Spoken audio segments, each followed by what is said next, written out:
Hello, I'm Justin Tuggle. I'm here to discuss organic wheat production and specific considerations for becoming an organic farmer. First of all, selecting a certification agent is very, very important. Selecting a good one that fits you is very important. So you've got a number of options inside of the state, Texas Department of Agriculture being one, and then private agencies which are listed below, and there's some additionals. I'll explain that a little bit further in a minute. So as far as your initial agencies we have there that are listed, both state and private, these are all regulated by USDA National Organic Program, or NOP. They have to follow the same rules and guidelines and apply the same rules to the growers. So there's no difference between those as far as how they function. Now, they may have differences in paperwork, or they may have differences in how they do their inspections or processes, but all the steps are the same. What would be your considerations? I think one of the most important things is how long is it going to take to get your certificate? From the point you apply, an agency ought to be able to give you an idea how long it's going to take to process and go through, with some basic information from you. You know, you've got one field or two fields or one crop or 12 crops. The more complex it is, the longer it's going to take to go through. The time that you apply is also critically important. If you wait till March or April, you're probably not going to get your certificate unless you pay for an expedited process to harvest in June. You have to have your certificate so that you can deliver your crop to the buyer. They're going to require that. And so the earlier the better. So if you're sitting here listening to this week and you've got an organic crop and you haven't began the process of getting it certified and you're going to harvest the wheat in June, you don't have a major problem, but you've got to find an agency that will do an expedited process and basically guarantee you with that payment, which could be anywhere from $600 to $1,200 more, that they're going to get you your certificate. That means you get first in line, go through the process, get your inspection done quickly, and that's in addition, again, that certification charge or that expedited charge is in addition to your normal fees. So if you're thinking about next year and what you've got to do, you're in great shape. So how long is it going to take to receive your certificate from application date? Typically, I say 6 months. And the reason why I say that is, okay, we make first initial application, gather the paperwork, get it in. It's going to take 30 to 45 days for them to work it through the process and get it reviewed with the normal workload that they typically have in February or March. And then you have to schedule an inspection, you have to organize a date and get that accomplished. Get the inspection accomplished. The inspector's got to write a report, submit it to the agency. The agency's got to review that report, ask for additional information that may be necessary that the inspector found.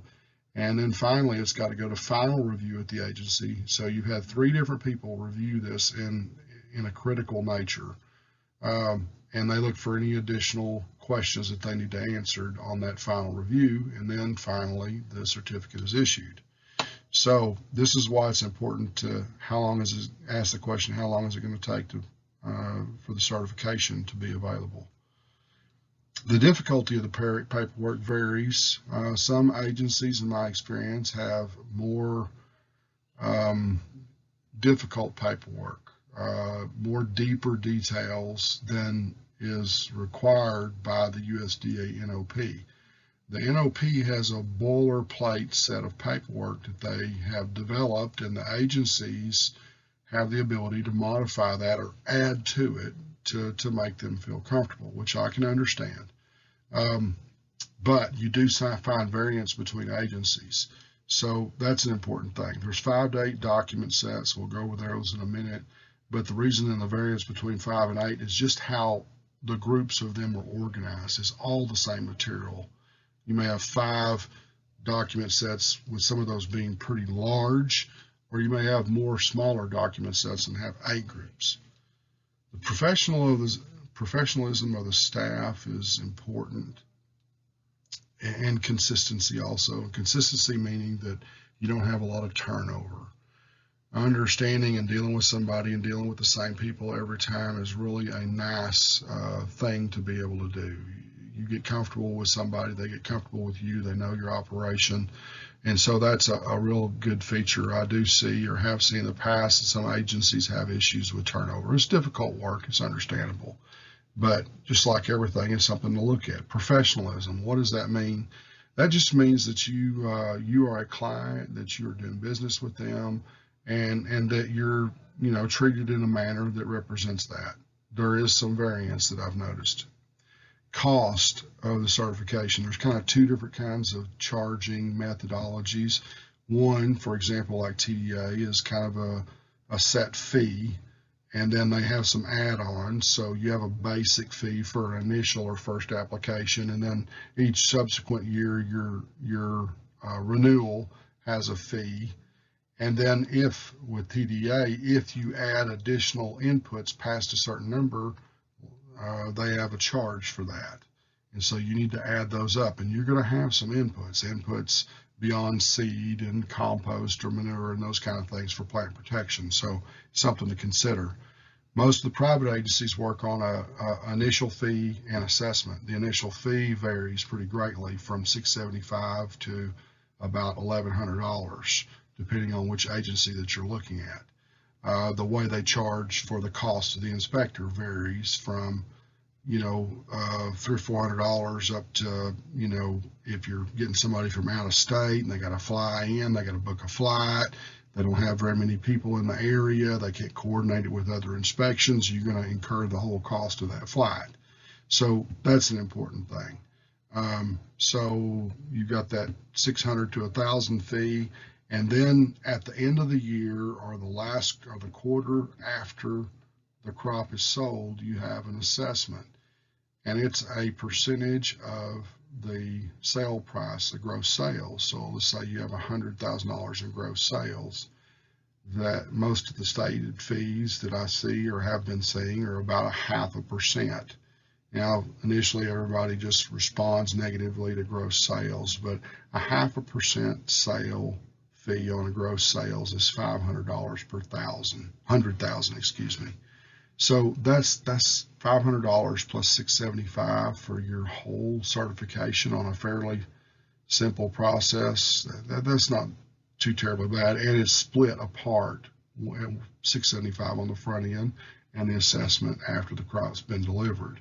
So those are all positive ways. There is one other feature to consider within that, and the agencies have levels that at a certain point, let's say 300,000, 400,000, they're going to drop from 0.5% to 1/3 or 1/4%.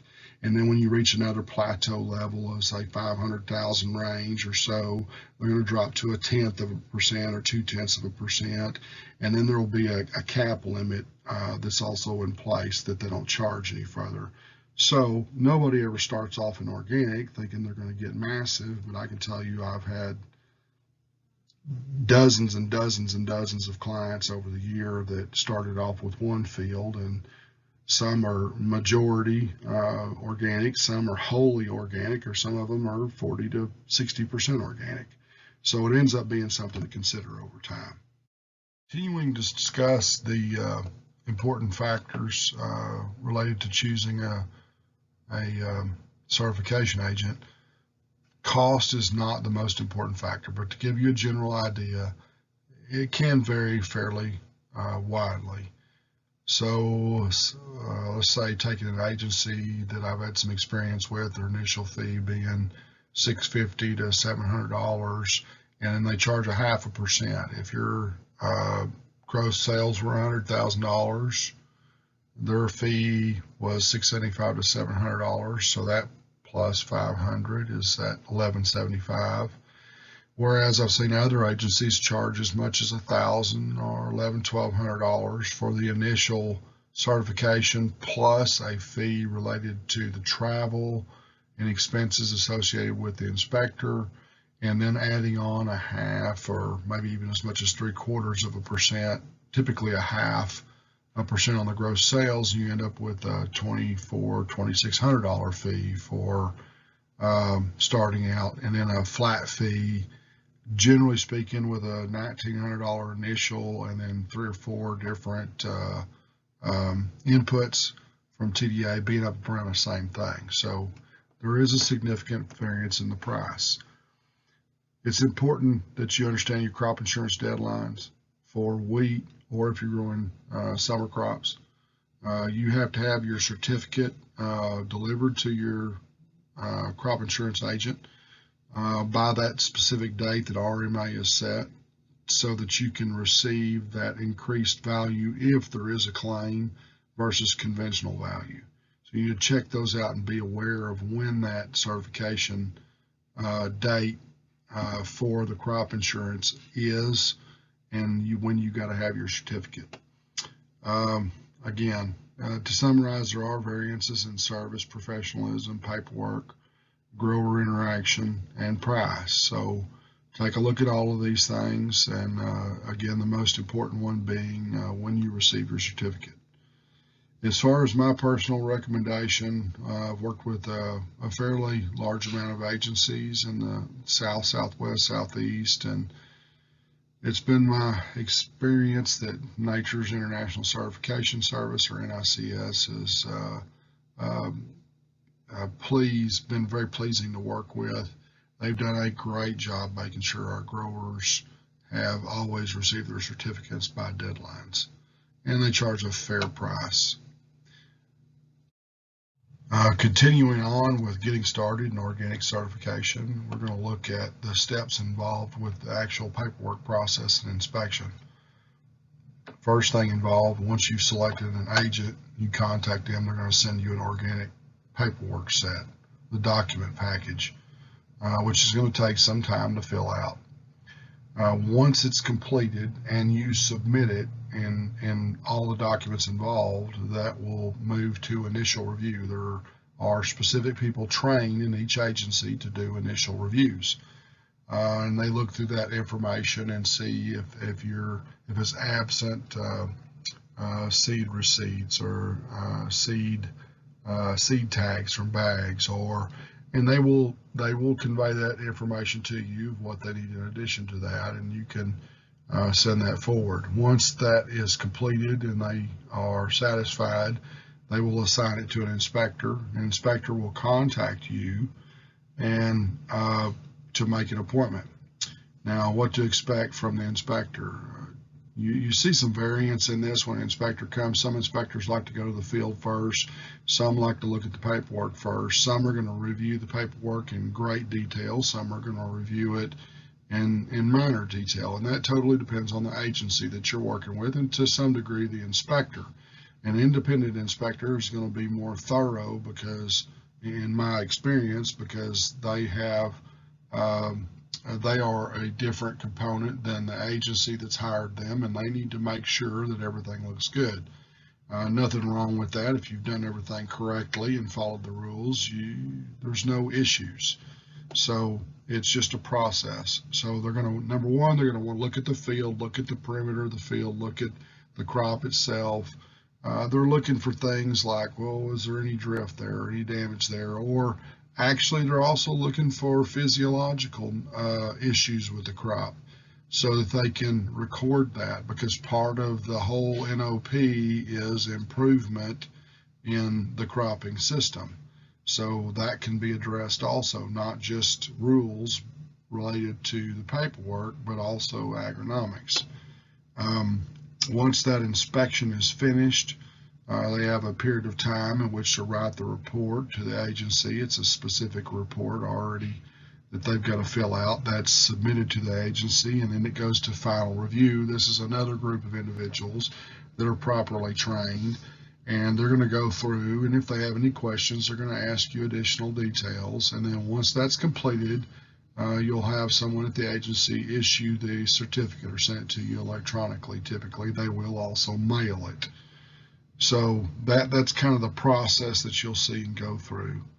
If this was a summer crop and we were applying in January, we would be looking at inspection of the crop sometime during the summer months, typically June, July, and then the certificate issued pre-harvest, depending on the crop insurance deadline. If it's a winter crop, they're going to be doing those inspections earlier, so you need to get that application in January as I had mentioned earlier, and early January preferably, and that way you could be inspecting in February or March, and you'd be receiving your certificate by the deadlines that you needed. So something to consider there. The inspection's always during the crop growth period sometime, and the certificate is issued or needs to be issued on behalf of the grower pre-harvest. Organic certification compliance. So after your first year of organic certification and you've received your certificate, you're going to enter into a period of what's called annual review, or your compliance with the annual reviews. An annual review is just a repeat of your initial certification process, slightly shortened. You don't have to complete an organic systems plan long form the second year. For most of the agencies, they have an updated form that's much shorter. The only reason you would need to go back through and fill out that OSP long would be because you had significant changes, rotational crops, methodologies, those types of things. Of course, it wouldn't be a complete redoing of that particular form. It would be updating it. And you will, over time, have periods that you update. Audits are conducted during your annual review and inspection. And so if you're typically at inspection, you will see an inspector request your financial documents. They also request them throughout the year with your initial and final review. And you could have a desk audit or an in-field audit where they actually look at your sales. And this is the most common audit that I see. They look at your sales from your organic crop for the prior year to see if it matches what you've reported. And so that would be a typical audit. They can look at audit trails where your crop started at the field and how it passed through, went to, let's say, a co-op location that was certified organic and was mixed in with others' crops, and you maintain ownership, and they would look at the documentation on the top of audit. So another feature of compliance is the unannounced inspections. And so this would be where, required by USDA NOP rules, the certification agents have to inspect 5% of their clients annually on an unannounced basis. And so the inspector will contact you and say, I'm here, it's 8 o'clock in the morning, I'd like to conduct an inspection. And if you're on site, this is why you keep your paperwork up to date. If you're on site or in the general area, you would go through your inspection on that day. It would be identical to a regular inspection.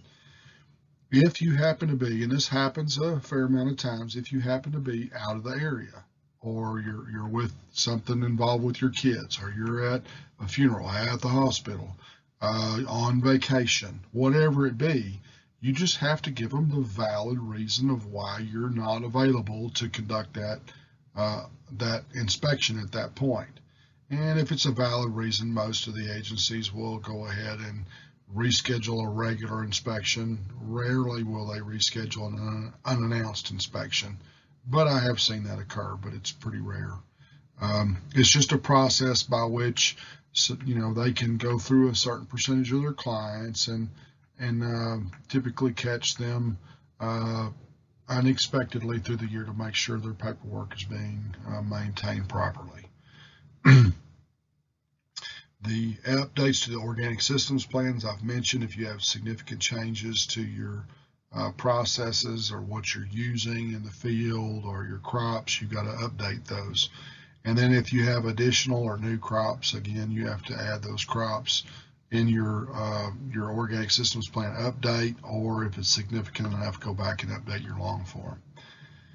Can you change certification agents? This is a question that comes up. The answer is yes. There is a proper way to do it. You need to maintain your organic certification on that property through the entirety of the transition period. It's been my experience, it's easier to begin a transition by applying with another agency. So you basically are filling out the paperwork with the old agent on the update, and you're applying with a new agent at the same time. And once you've gone through inspection and you're well into the process, it's good to notify and proper to notify the former agency that you are beginning a switching process, and that you will submit the surrender documents after you have received your certificate from the new agency. And that is very critical. You never submit your surrender document until after you've received the new documents to make sure your dates overlap. Make sure your certification is covering your property the whole entire time, the property and the entity that it's named under. So are switchings common? Probably not. They do occur for whatever reason. Maybe another agency is more suited for certain types of crops. Certain agencies have more experience in breadth and depth in specific crops, such as dairy versus row cropping, or maybe specialty crops versus traditional row crops or forages. And so in those cases, I can see, and I've had some clients that have had situations where they just weren't pleased with the certification agency, or they had an issue with getting the material or the certificates in a timely fashion, and they decided to switch. So those are kind of the methodologies that you see there. The paperwork itself is made up of the same groups of paperwork, or total sets of paperwork. As I mentioned earlier, there might be some difference in organization, and there might be less packets, but all of the materials are still present. There is an affirmation of rules, or an agreement to the rules, the NOP rules. And I would caution you to recognize these are federal documents that you're signing and filling out, and so you need to do them accurately and properly.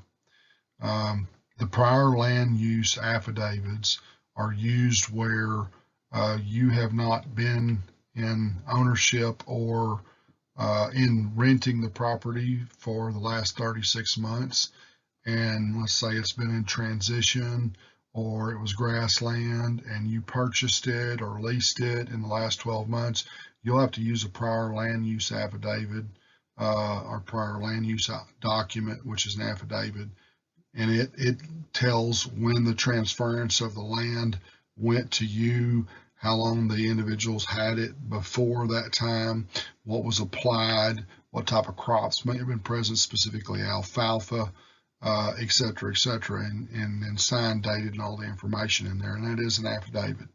The organic systems plan long form, it goes through everything from your pest control to the soil type to erosion issues to your rotational plan to where you may store or where you may or how you may sell and what type of shipment methodologies will occur when it leaves the farm.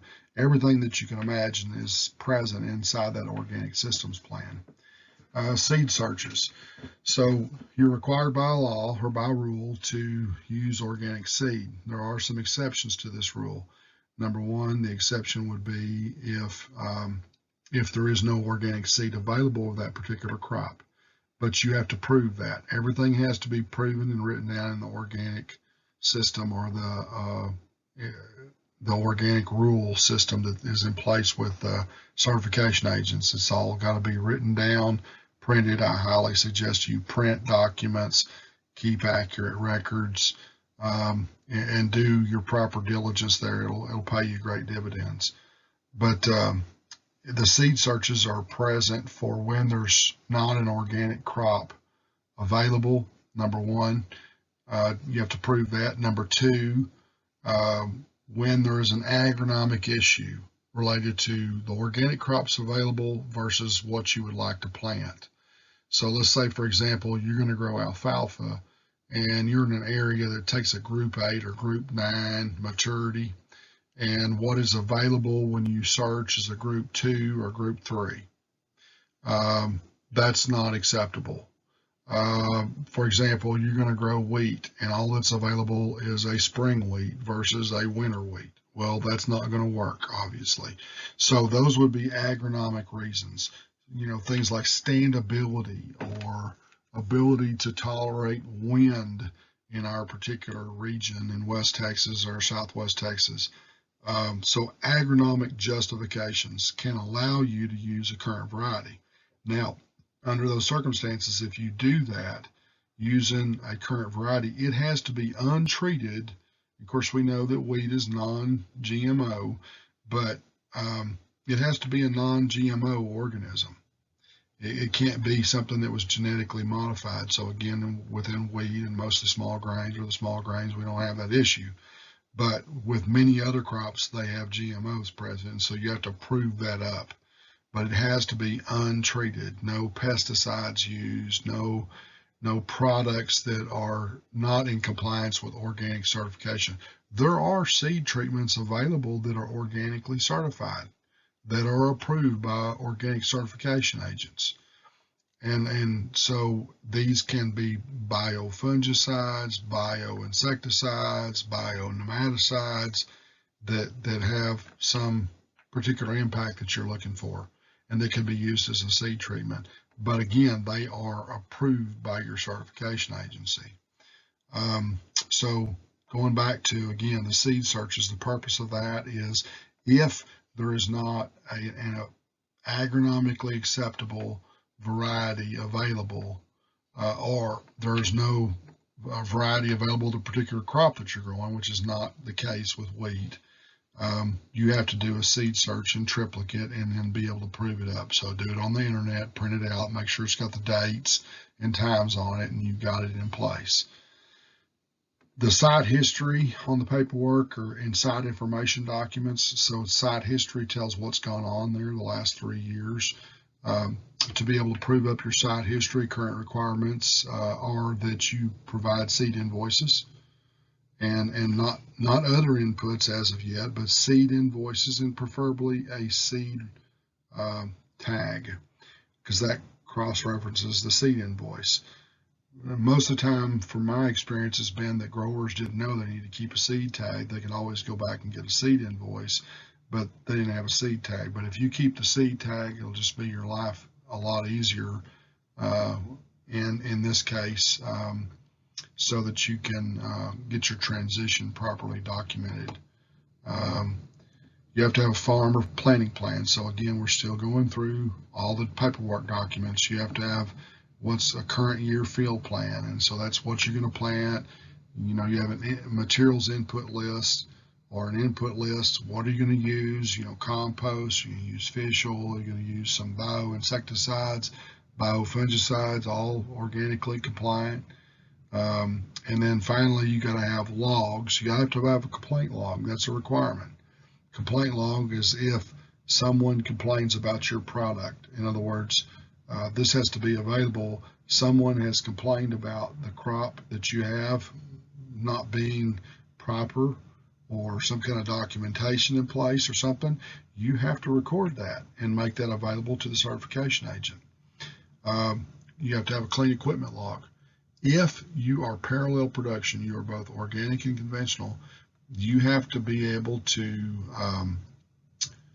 show a document that you've cleaned off your equipment. If it's just a piece of cultivation equipment, all that's necessary is that you wash it and clean it off site, but you have to document that. And so that's your clean equipment log, what you're cleaning that equipment. If it's harvest equipment, combines, each certification agency will have some different requirements on what they request to make sure that piece of equipment is clean. If it's planting equipment, again, we'll see some different documentation.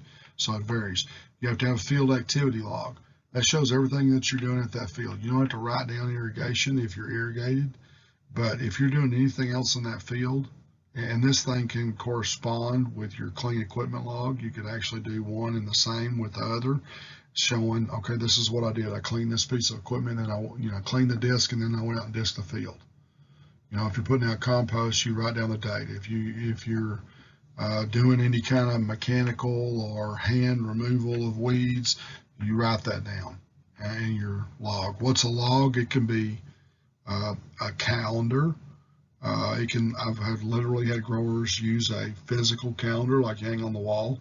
A lot of them will use one of these calendar books very convenient. I've got some of them that use an electronic method, but I'll warn you about that. Sometimes those systems fail and you need to be able to produce that. You're in the truck, you don't have a good signal, and you're doing your inspection and you can't show them that's a negative on your inspection. And so what do I mean by negative? So let's say something like that happens a couple of years in a row. They're going to write you a non-compliance letter. You're going to go on the organic website showing a non-compliance, and all your all the people that you sell to can see that. You don't want that. You have to write a letter telling how you're going to do a better job in the future. If it's a minor issue like that, if it's a major issue, you have to do some specific compliance issues. So just avoid those situations. The rules, the USDA rules are present on the Federal Register, as you can see up there, that link.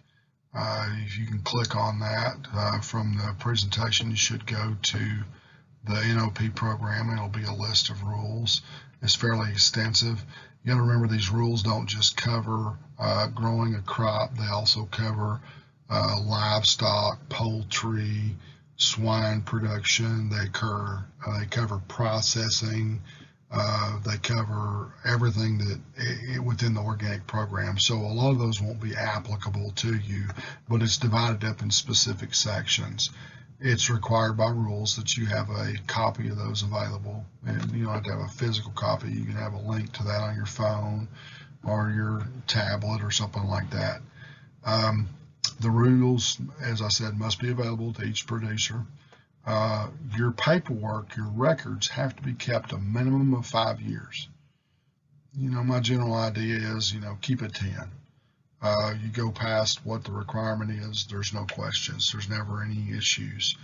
And so IRS requires 7 to 10. So if you go 10, you've met the maximum standard. So, but 5 years is what is required as a minimum that they'll go back and audit. Certifications must be updated yearly, as we talked about in the last slide. The inspection visits have to occur on all sites annually. The agency is itself charged with interpretation of the rules, and that comes with the production systems itself, as well as approved inputs. Your certification agency has the final rule.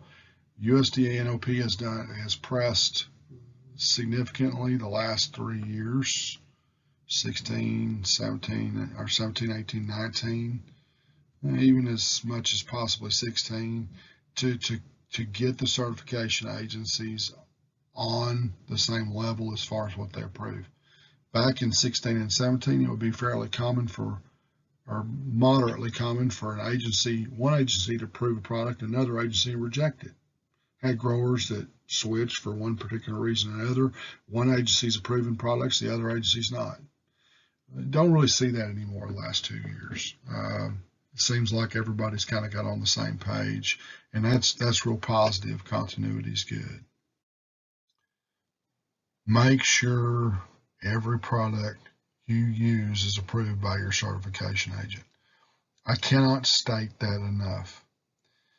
Salespeople will come up to you and tell you a product is organically approved. And of course, I'm looking at the history that I've been involved with this for, I guess, 17, 18 years now, and all the things that we've gone through, and it's a little different today, but you must only trust your certification agent. They are the one that's going to say, yes, that's approved or it's not. Now, your certification agent, they may accept certain types of documentation. For example, certification agent may accept anything listed on OMRI, currently listed as active.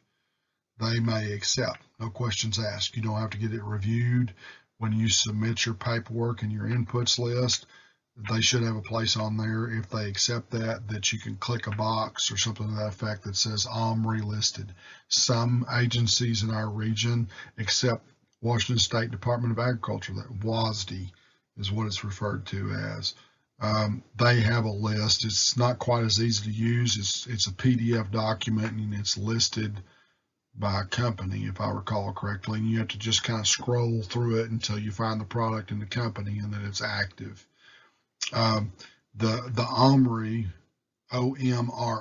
list is an electronic database that you can go to and search by the company name or the product, and you have to have it exact. The way this database is set up, if it's got a space and then a dash and a space, if you put just in the letter dash beginning of the next letter, it's not going to find it. You have to have it listed exactly like it's listed on that label for that product. So that's a way to go in and make sure something, and you can pop up the certificate. You can see if it's Canadian equivalency or any other equivalency, but primarily USDA NOP approved, and then you can make sure that date is active. And so what does that mean? Well, that means, let's say you're applying a particular product and its active date ends in January of the year and you're using it in April. That certification is not active. So you need to make sure that that date that it goes to, it's got an initial date and a final date that's listed on there when they've paid for that review to be active, that there's no change in it. That needs to go after the crop is harvested, or you need to check for updates in that product if you're going to use it. So just because the date is ending doesn't mean that the company has not already applied for an update, and it's just in the process typically. So make sure, one last thing, make sure your certification agency knows what type of equivalencies you need other than National Organic Program. So if you got a buyer that's wanting to market Japan or Europe or Canada, you need to make sure you have those equivalencies requested and make sure you're in compliance with growing those. There are some variances. What the EU requires is not what the United States requires, and what the Canadians require is not exactly what the US requires.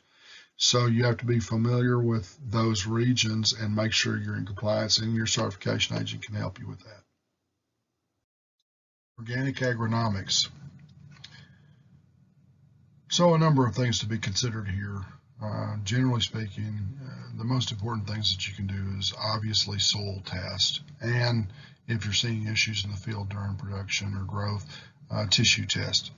So soil testing, what are some of the things that you can use? Obviously you can use chicken litter, manure, compost, and there are a number of other products that can be used, but generally speaking, the base level of fertility that you have available is either composted cattle manure, composted chicken litter, or composted swine. There are some places where you can get composted horse manure, but composting, the process is very specific. You must understand that when a product is composted properly, which means you've had 3 turns once the product has reached 150 to 165 temperature in the pile, that temperature is generated by the bacterial energy and decomposition of the organic matter, changing it from organic to inorganic. Fertilizers that you buy conventionally are inorganic fertilizers. No matter what NPK, what element it is an inorganic form. That's what the plant uses. It can't use organic, meaning the form of the structure in the soil. It cannot use that. It has to use an inorganic form.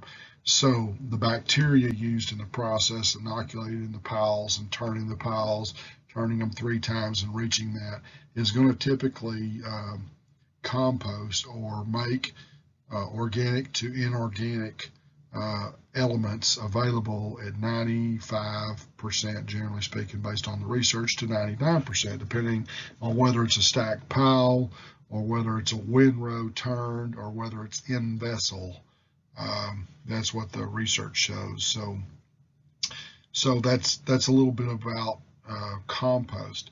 Then also you can obviously have just manure, cattle manure, chicken litter, horse manure, swine manure, and those take and break down when you put them into the soil. Those can take anywhere from 16, 18 months on the short side to 36 months on the long side.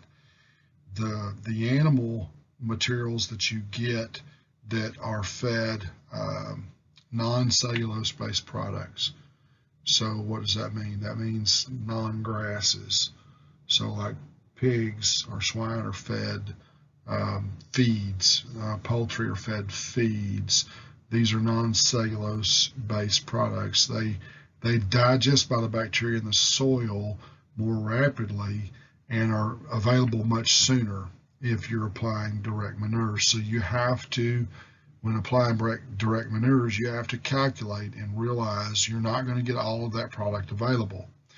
Now, within that, you got to recognize if you over apply any of this compost or manure, what you're going to do is raise your pH, period.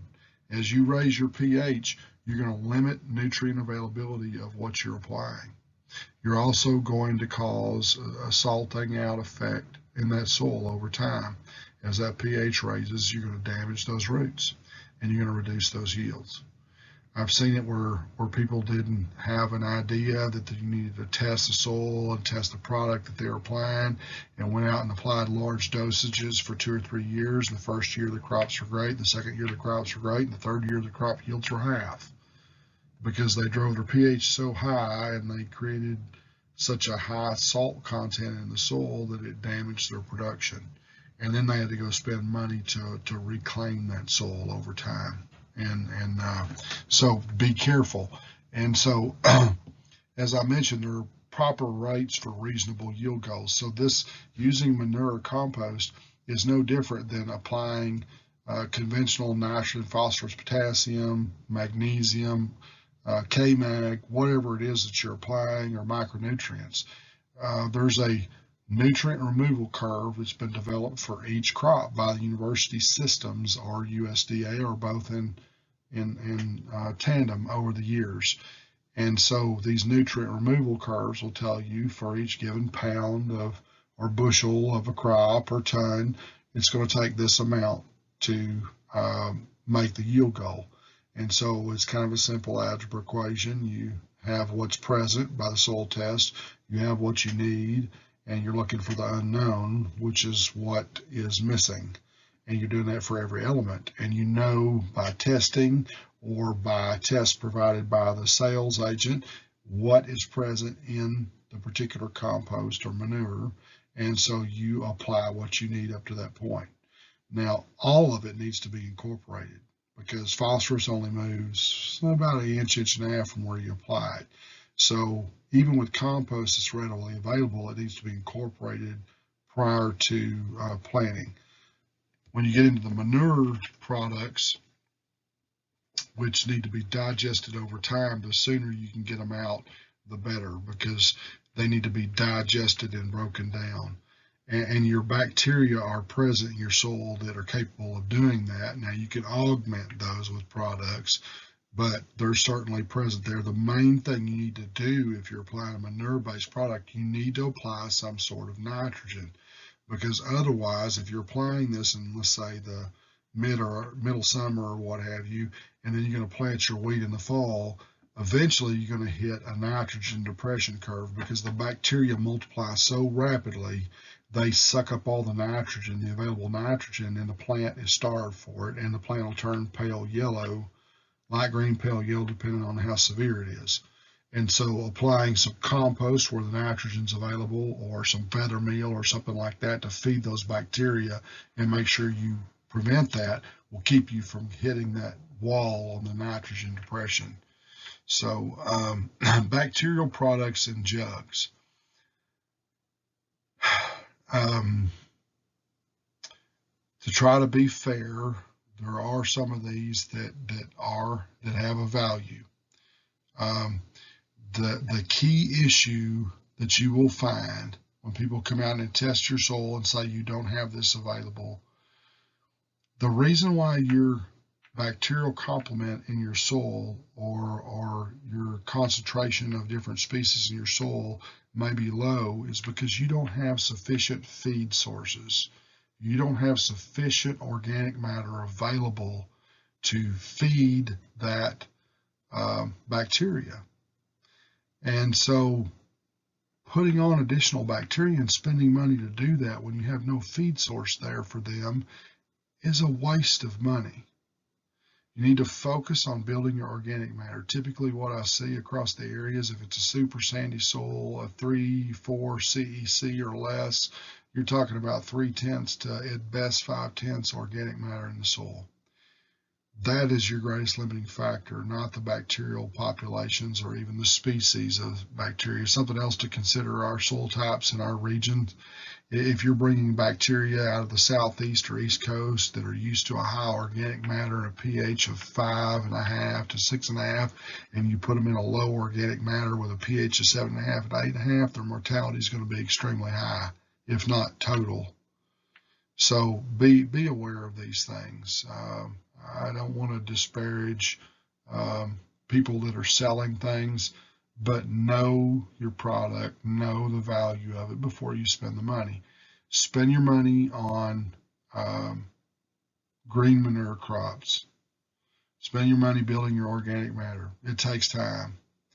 A 6-inch furrow slice of soil on an average soil density type, non-clay, but a sandy, loamy soil, loamy sand, loamy clay, sand type soil is going to be 2 million pounds. One surface area acre, 6 inches deep. You can calculate how much it takes to change that pH, change that organic matter 1%. It's a lot of weight. That's dry weight matter, not wet weight matter. So consider all those things before you spend money on products that are made to enhance their degradation of the organic matter present. You have to have a feed source there to break it down. Again, a couple of last points is make sure any of the products that you use are approved by your certification agent. And you want to mix all sources of manure, compost in the soil prior to planting and within the USDA guidelines on each crop. And that varies depending on what crop it is, but certainly prior to planting. Testing. Have a proper sampling method to go out and either sample or identify locations that have a deficiency present. Always sample the deficient location and also do a paired sample of the healthy location so you can make comparisons. These tissue test results will provide you with information that's necessary to identify what particular element is deficient.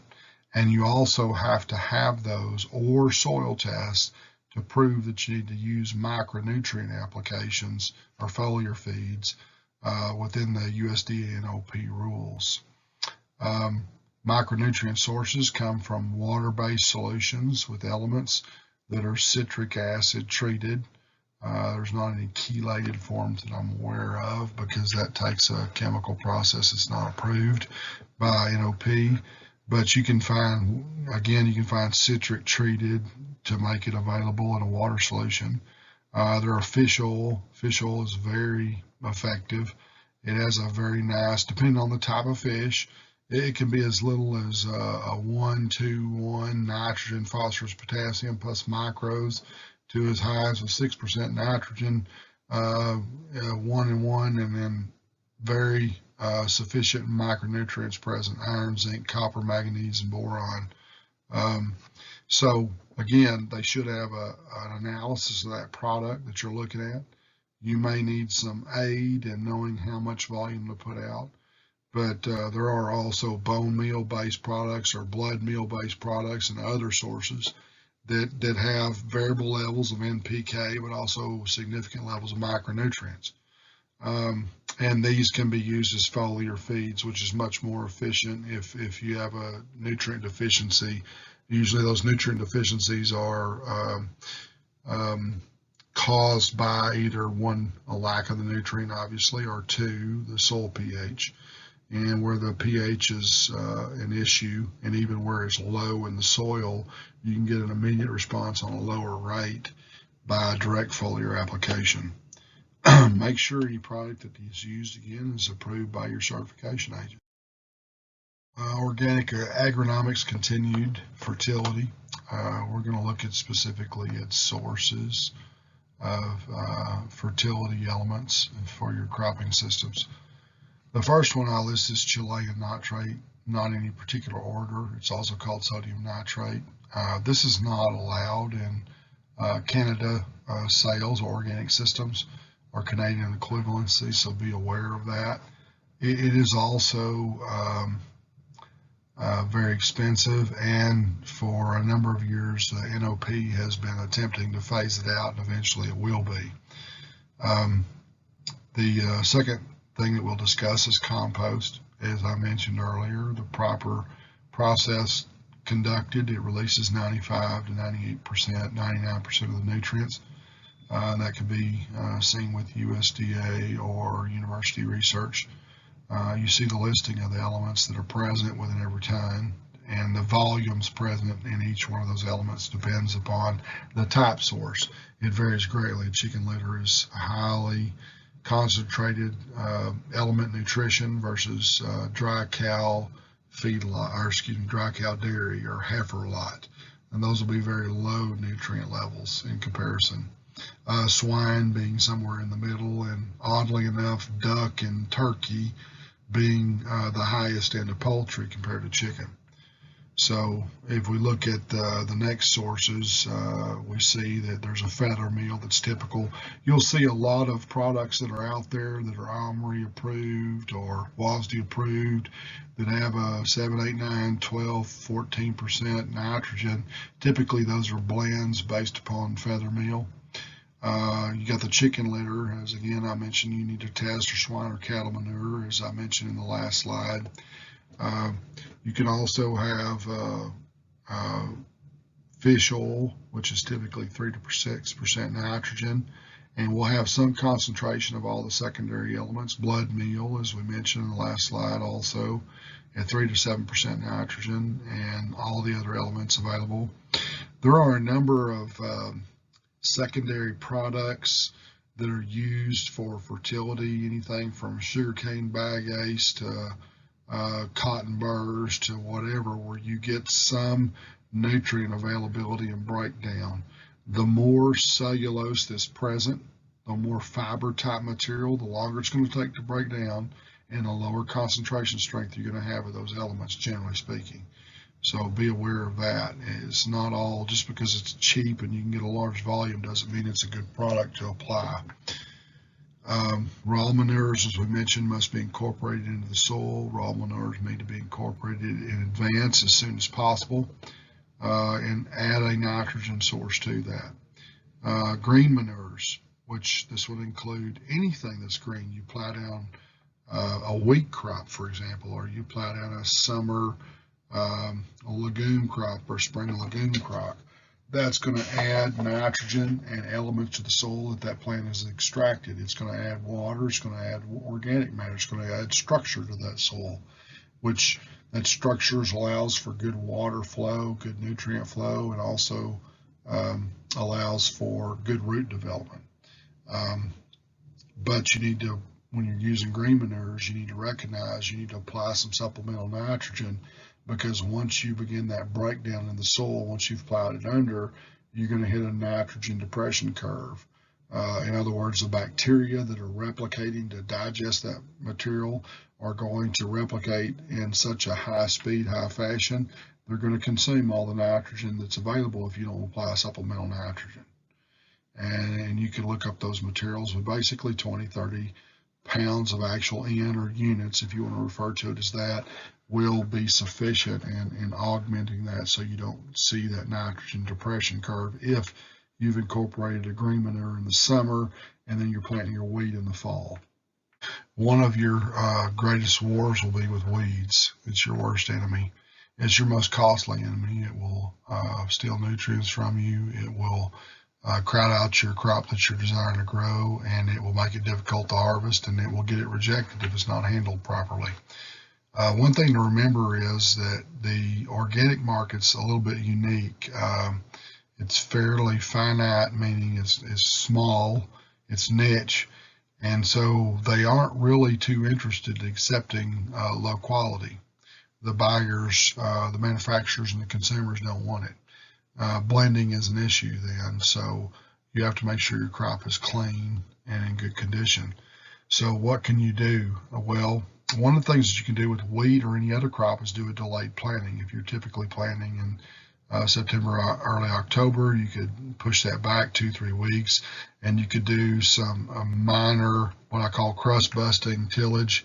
In other words, anything that you can do to catch some late wheat flushes, 2 or 3 late wheat flushes, while it's still, you got the fertility out, you got good soil moisture, you got fairly warm conditions in late September, early October, and so you can go through there and catch some weed flushes. There will be problem weeds that would occur in the next spring. And so that is one way to deal with that issue. Shredding is another, oddly enough. I've seen some situations where you get into late February in a warm year, March, and you get some various types of winter dicots coming up that are going to persist probably well enough long into the harvest and could cause you difficulties with green material in your wheat once you get late May or early June, depending on where you're harvesting at. And certainly at a minimum cause you moisture increases, but also cause you potential for rejection. So going through and clipping those plants out with a shredder above that level, obviously not the most perfect situation, but it is a rescue type situation if you got a problem. Approved products, there's nothing out there that's going to really work as far as a spray. The NOP rules 205.206 require that to use anything other than hand removal, cultivation, etc. In other words, a spray, you have to go through a series of requirements. Number one, you have to be in deep cultivation, and you have to prove that from your field activity log. Number two, you have to be in rotation, which is a requirement. Number three, you have to have done some minor cultivation. Well, that's pretty difficult with a wheat crop, but you may have went in there and done some scratching or something like that with a harrow to try to remove some of those weeds. Number four, you had to attempt some hand removal. Hand removal, as defined in our region, is hoeing. And so some level of hoeing. You got to record all of these things, and at that point, you could then use an approved product that is approved by your certification agent. And there's some variance in this. There's a couple of different products out there that have some contact activity and that have some systemic activity, oddly enough. But you cannot apply these to the wheats because it will kill the wheat just like it will kill the weeds. It's non-selective. So you have to use something like a rope wick or a sponge rig. And typically you have to sponge it or rope wick it both directions to get good control. And so that in turn ends up being a little better than a shredding system if you got some weed problems. So, but you need to ask what your company approves. There's some oil-based products of various plant origins that are fairly effective against a number of different weed species. Hoe crews. If you do have a hoe crew, which sounds silly when you're going through the wheat, but let's say you get a super high value wheat that's worth, I don't know, $15, $17 a bushel because it's some kind of specialty crop that somebody wants. Well, that might, if you make 40 to 60 bushel, that might justify going out in there and removing the weeds.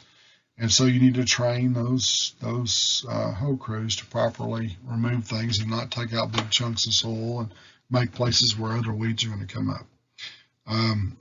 Burners, what is that? That is a soil burner. That is a piece of equipment that is manufactured by about 3 or 4 different companies in the U.S. that burn weed crops. You can't apply this over the top once the crop is up. This is for killing weeds prior to plant. It can be an open system, or it can be one that's a boxed unit that captures the heat and burns the soil, and then you go through and plant on top of it, and then go through and reapply the heat afterwards to kill any weeds if you have serious weed problems. So cost of the unit itself is fairly expensive. Cost of the propane is very inexpensive, depending on speeds. Even at speeds as low as 1 mile an hour or 2 mile an hour, you're only talking about $20 an acre.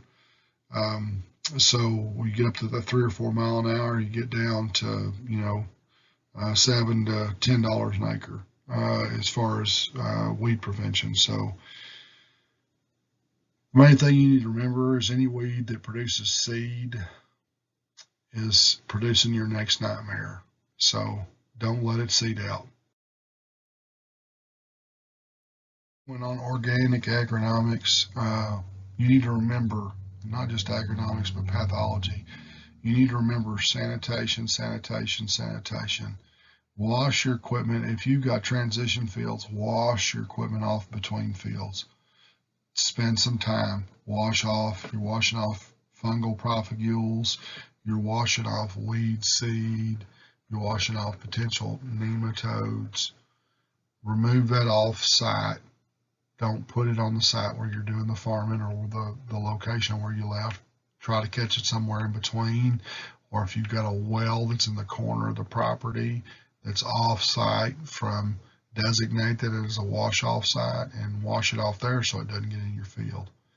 That sanitation has a really nice dividend over time. Again, as we mentioned on the last slide, the weed free seed bed, go through there and do that delayed plant, do a couple of sweeps with a field cultivator or harrow, just break that crust. There's actually a tool that you can use called a tine weeder that once that wheat comes up and it's 2.5 to 4 inches tall, you can literally go through there with this tine weeder, and it rotates. It's a very unique piece of equipment. You need to look it up, and you can break the crust in between the wheat plants and remove any weed seed that might be generating a plant that might harbor there for the winter and come up in the later spring. But a thick stand of wheat, extra seed, is by far the best preventative measure against weed populations. Very thick populations increase the population by 20-25% over what you typically plant. Producing wheat seed under irrigation, we're going to plant 105 to 115 pounds per acre because we want that stand so thick that there's no light down in that area. As I mentioned before, shredding late season weeds and dicots. Agronomics continued rotation. First of all, the NOP rules require you to rotate. What does rotation mean? Well, that means before you plant the next crop. So if you have wheat and you harvest it in June, before you plant the wheat in September, you've got to have some type, if you're going to wheat again, you got to have some type of other crop. Now, it may not be that you harvest that crop. It could be a green manure crop. It could be a cover crop, but it has to qualify as a crop rotation. And so if you're farming wheat and then wheat again, you may want to go in there and plant some summer annual legumes or just some summer annual pearl millet or something of that nature and plow it down. Don't take away your moisture, but provide yourself a green manure, plow it and incorporate it into the ground. But you need to know also that crops complement other crops. There are crops that you can plant as summer annuals that would be negative in their impact on wheat. For example, certain types of mustard greens or spinaches. If you were planting those typically after you harvested an early fall crop and we're going to plant a late winter crop, you could see some depression of germination and growth in those areas where you had those crops. So there are species that complement one another. So Legumes, summer legumes would complement, or summer annuals like hay grazer or um, pearl millet or something along those lines, or even a short, not intended to harvest corn crop, just some cheap corn seed, and plow it down green. Those can augment your winter wheat production. Um, the specific orders of rotation are important. If you're growing, let's say a summer crop, you're growing wheat, and then you're moving into a late season summer crop, or you're going to fallow and then fallow in the winter and come into a summer crop the next season. You want to look at what you're growing after that. Cotton will do very, very well, not in the immediate season right after the wheat crop harvested, because it produces some phytochemicals that are negative to the germination. But in the crop year following that summer, in the crop year following, it will do very well to plant into that stubble as those phytochemicals have broken down. Increasing your organic matter, for those of you that are in clay loams or loamy clays, may not be as nearly important as it is in the sands, but it still is important. Increasing your organic matter in those soils where they're heavy and dense can alleviate problems with compaction, provide better water filters or movement going down through, following the stems or the root systems as they move through the soil, get better water infiltration, therefore better nutrient infiltration, easier root development. And you move into the sands, increasing the organic matter from the plant debris can add over time, once it's digested, better sites for your nutrients to stick to, because you're increasing, your clay content, your organic matter provides you with the opportunity to have areas that hold your nutrients, your cations present, because they have a negative charge. It also obviously reduces wind erosion and all those types of things in sands. Plant protection, entomology. One thing that you need to remember, it's very specific, is you cannot be preventative in your application of products, plant protection products and organic. They don't allow preventative applications. So scouting your fields or IPM is very important. And once you identify a problem, you can begin to apply treatments. The thresholds that were used on conventional cropping systems, and all the thresholds that are developed and I'm aware of, are based upon conventional cropping systems, or based upon conventional cropping prices. In other words, wheat prices between $3 and $4 or $5 a bushel. And so the amount of insect damage that it takes to reach the threshold for justification of treatment is reduced very dramatically. In other words, it's lower amounts of either surface damage area or the numbers of insects that you're looking at. Those thresholds are reduced because your dollar value return per bushel has been dramatically increased. Something else you need to consider is, once you see a certain amount of damage and you begin that threshold treatment, what you need to realize is that you have lost energy, and you have lost time, and you have lost yield by the time you reach that threshold level of damage. And so while we can't in organic use preventative treatments by the rules, what we can do is, when we see damage occurring, we can stop it and make treatments. And there are plenty of biological fungicides and insecticides in this case that are very active, have very high efficacies, and are reasonably priced, and some being systemic and some being contact only. Some of these products are same day harvest, pretty phenomenal. So something else to remember, some of these products take some time to work. So they're bacterial based. So for example, you apply a product such as like Javelin or Dipel, which are different in concentration strength of Bt bacteria. It takes a certain amount of feeding before the insects that are consuming this, such as armyworms or some other kind of winter or early spring worm that may be out there causing damage.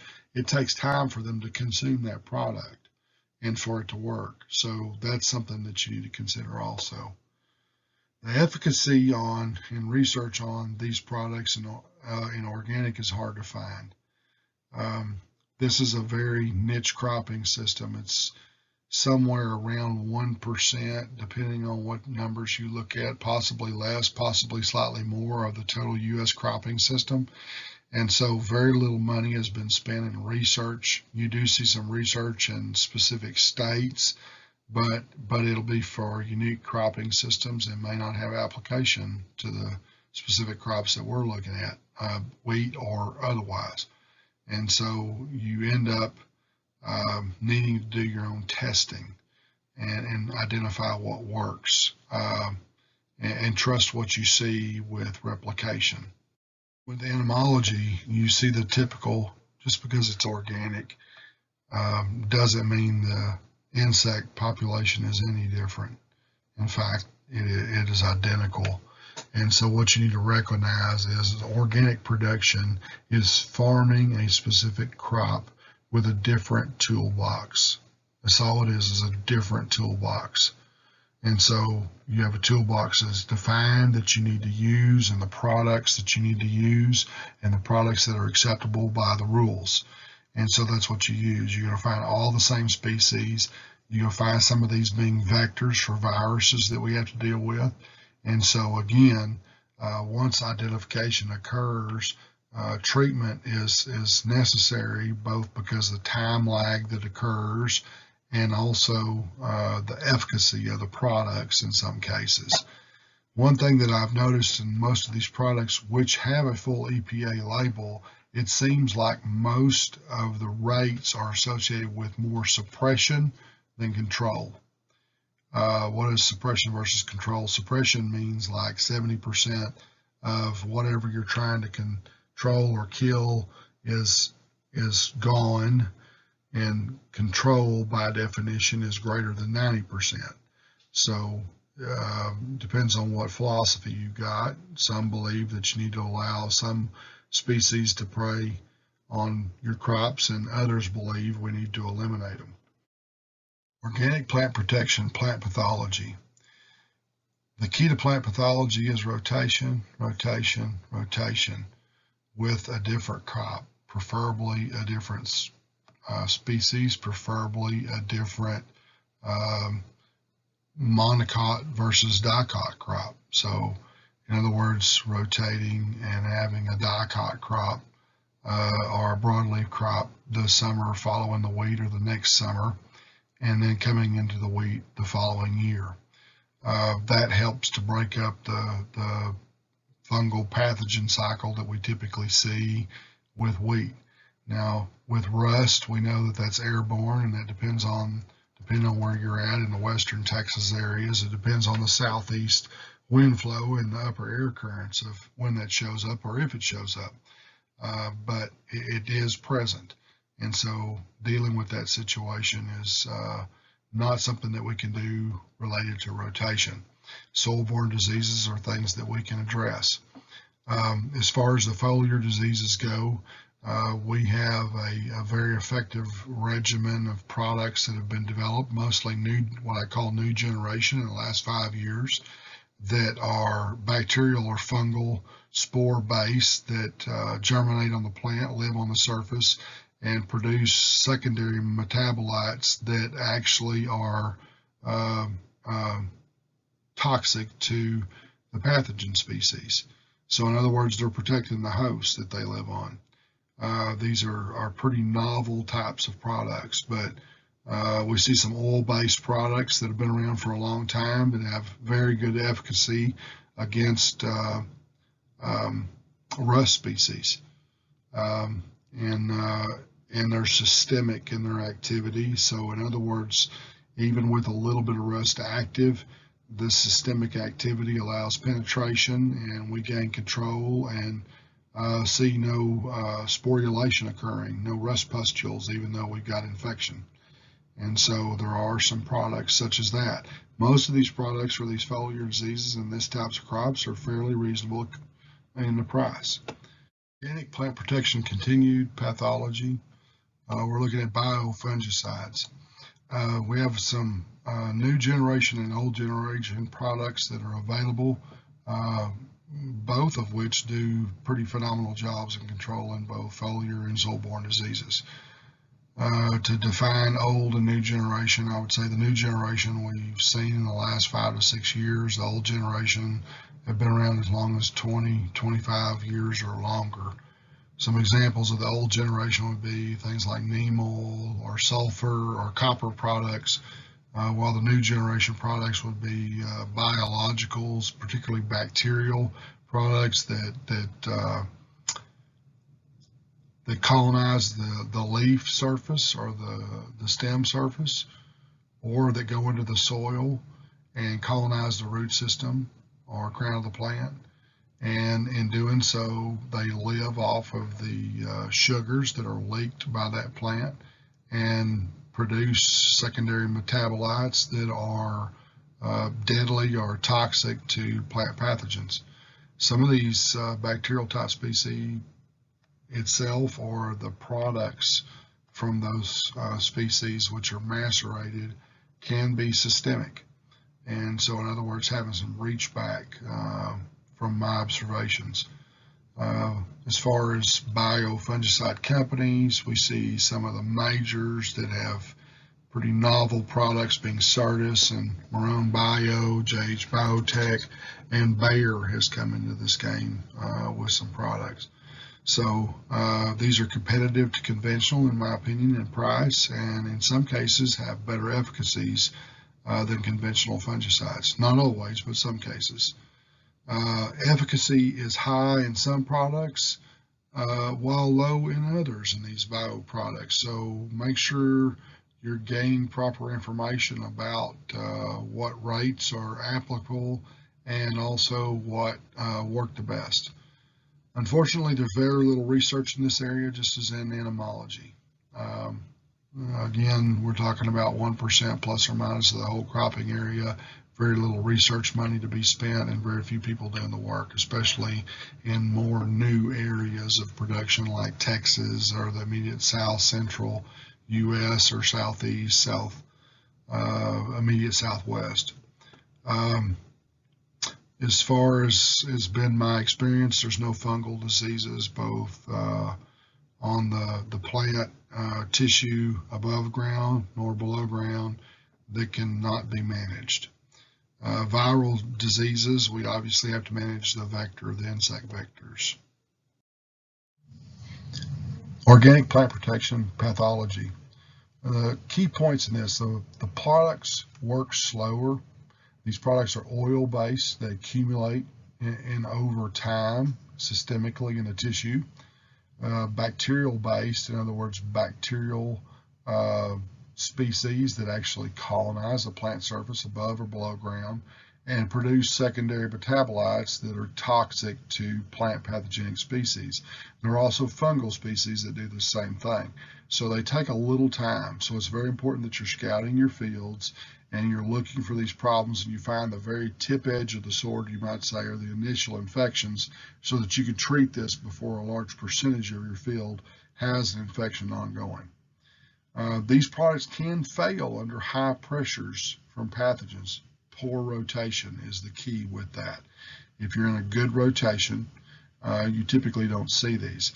Rotation meaning the crops. You also need to be in a rotation related to the products. You need to look at the active ingredient or the active bacterial or fungal species and rotate with other ones. Or if it's an oil-based, plant oil-based product, you need to rotate with other oil-based products to prevent resistance buildup. Resistance does occur. I've experienced this in the last 12 months with crops. It was a summer crop in which the grower was using a number of different products over time, some at very low rates that were allowing the pathogen to sustain itself and eventually develop and select for a fitter organism. And we saw the pathogen explode late last summer, early fall. So it's not much different from conventional ag. When you try to kill something, it's trying to survive. It's going to eventually survive whatever you're applying to it. Just like we've seen with resistance to insects and diseases and weed species with some of the conventional agriculture. The best approach is rotation of the crop, as I mentioned before. When you see damage, you have energy lost by the plant. That converts into direct dollar value loss. So identifying this early on, scouting your fields, knowing where you've got a problem, and getting the majority of the field protected before the problem develops is worth a lot of money to you. Make sure, again, that every product you use is approved by your certification agent. Organic market considerations. Sustainability. Sustainability is a new catchphrase or word that we've seen become very common in discussions in markets and marketing over the last 5 to 8 years. Sustainability has a different definition depending on each group that you consider, whether it be farmers. Their idea of sustainability is different than that of manufacturing, than that of buying locations or elevators, and than that of the consumer. And so the sustainability that growers need is being able to produce over time, over years, consistent in quality and quantity, and that lets them stay in business and manage their farm operation. A consumer may consider sustainability things such as do they use irrigation, or is it rain fed? Do they use compost and recycle manure from large animal feeding operations, moving the nutrients from a nutrient dense area to a nutrient poor area. You know, those are things, other definitions come into place from the consumer side, or those people that are on the other end of the spectrum. And so they're beginning to push some of those things back toward the production side, and the manufacturers are responding to that, and that's a good thing. We work within that, growers work within that, and we can make that work. So organic buyers need sustainable growers. They need to be able to tell that story. They need to tell that story of not just their own definitions of sustainability, but of growers being farming for multiple generations, because the consumers want to know about where their food is produced. They're second, third, fourth, fifth generation from the farm, and they have no knowledge and understanding. And so within this organic market and then sustainability within that, consumers are wanting to know that story. Organic growers need consistent buyers. Consistency in the buyers offering uniform pricing allows growers to make plans and be able to produce that crop consistently year in and year out. It's probably unlikely that I have very many buyers that are going to view these slides, but if I were to have those, I would hope that they would hear that. Growers can't go year in and year out with volatility in prices and be able to consistently produce a high quality product in a steady supply without understanding what their budgeting capabilities are. Businesses do that, growers do that, so that would be nice if we could see that. One of the things that we do have that's unique is land availability for organics. Not just things that are converted from grasslands or CRP, but also transitions in. This region of the Panhandle, Northwest Texas, West Texas, Southwest Texas is a little bit unique compared to the rest of the United States. Much more like the Southwest. It has a dry or arid climate that's not conducive for high amounts of disease development, foliar disease. We can get rust, but we need to have sufficient southeast wind flows over time through December, but particularly January and February, to push those rust pustules up over that region. So if we have a good winter, a good cold winter, and lots of cold fronts coming down, and I've seen many years where we have very little rust. So it kind of goes back and forth depending on those conditions. El Nino years, we get rust. La Nina years and neutral years, La Nina, we get very little rust. Neutral years, we get moderate to low rust. So you can kind of use those cycles to help you plan for your expectations. And when I say we get rust, that would be more like the central southern panhandle, rolling plains versus the upper panhandle. The land availability in this region, again, presents us with an opportunity to be able to grow a fairly significant volume of organic crops effectively and also profitable for the growers and also for the buyers, and that's important. It's not a war between the two. We need a cooperative fellowship between them where consistency can be produced. The growers can make a living and the buyers can identify good quality supplies. The soil types in this region, the irrigation capabilities, and the land availability are key factors in that, as well as the weather. Buyers continued. Buyers require specific qualities in this crop. It's a little more high bar level than you see with traditional wheat crops. The minimums on proteins are present. Most years 10% is kind of a minimum. Most won't fall below that threshold unless there's a short crop. Generally speaking, when you get up to that 11.5 or 12%, you'll begin to see some premiums being involved with most of the companies. Weed free is also a specific thing that needs to be addressed. From a conventional wheat side, we don't typically see that much weed problem, but we can see it arise with late season rains as the wheat crop is drying down and we get some late April, early May rains and get some tumbleweeds or other species trying to push up through in gaps or maybe where the stand's a little thin, and this comes into where that stand thickness is very important. Spending that extra money to get extra seed in, because that's where these weeds will show up and they can prevent you from harvesting patches, obviously, as some of you have probably seen, but also can insert some weed seed depending on the species maturing out in mustards and things like that, which is something you don't want. The easiest way to control that, again, is a good thick stand. The certificates are always required for any crop sales, and generally most of the companies require them prior to delivery, either by email or send them with a truck. Thank you for your time in this presentation, and I hope it's been useful for you. If I can be of any services or if you have any further questions, please contact me either by email or phone. Text also would be suitable. Thank you.